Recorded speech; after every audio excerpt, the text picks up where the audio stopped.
Hello and welcome to Flipflops and Notebooks Book Reviews. I am Elliot, and once again we're on the beautiful beaches of Nova Scotia.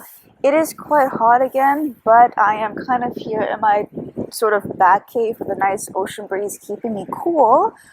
So that would be a perfect setting to talk about a murder mystery slash thriller set in the fall slash winter. And I love saying slash today. Let's see how many times I can say it before the video is up. The book in question for today is Someone's Listening by Seraphina Nova Glass. And if I'm not mistaken, this is the first book of hers that I've read. Maybe even, no, it's not her first book, but it's the first book that got a little bit more attention.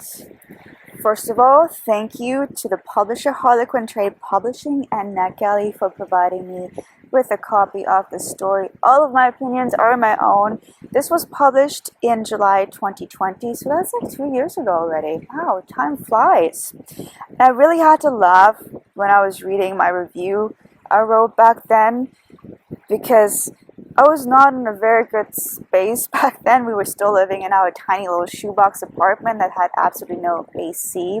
So we got ourselves a portable air conditioning. So we had multiple heat waves, no good AC. And I was reading a mystery slash thriller set in the fall slash winter. Who's keeping count of the slashes?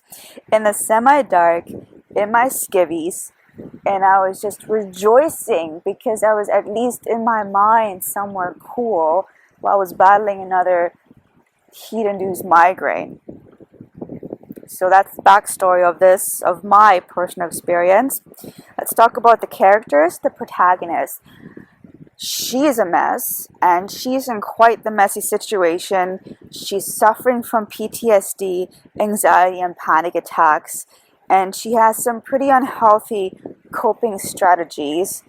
And all of that makes her extremely relatable, because I think at one point or another we all dealt with anxiety, panic attacks, and even PTSD. And sometimes the way we dealt with them weren't really the best way to deal with them, but for some reason that kind of got us out of the worst of it at the moment. So I really felt for her, and I felt with her, and it really worked.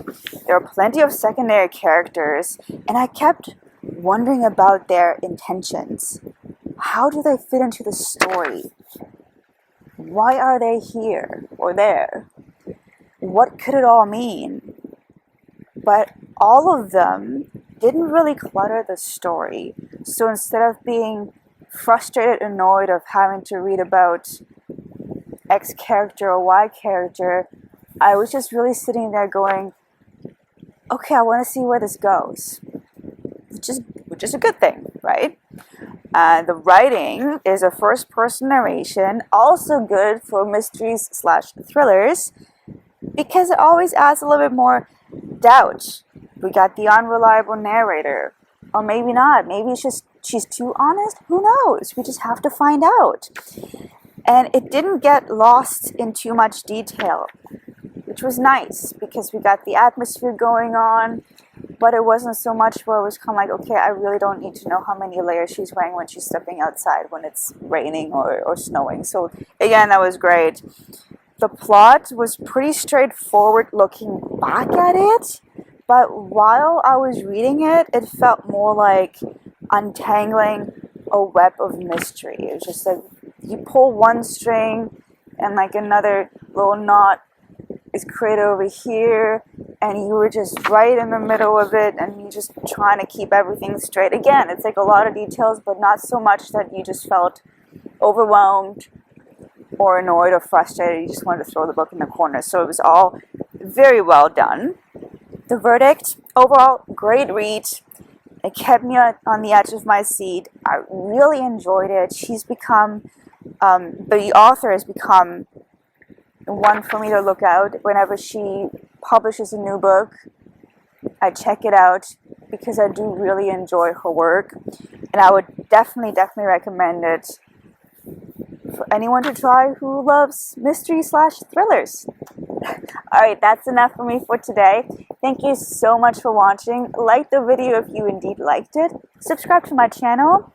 And until next time.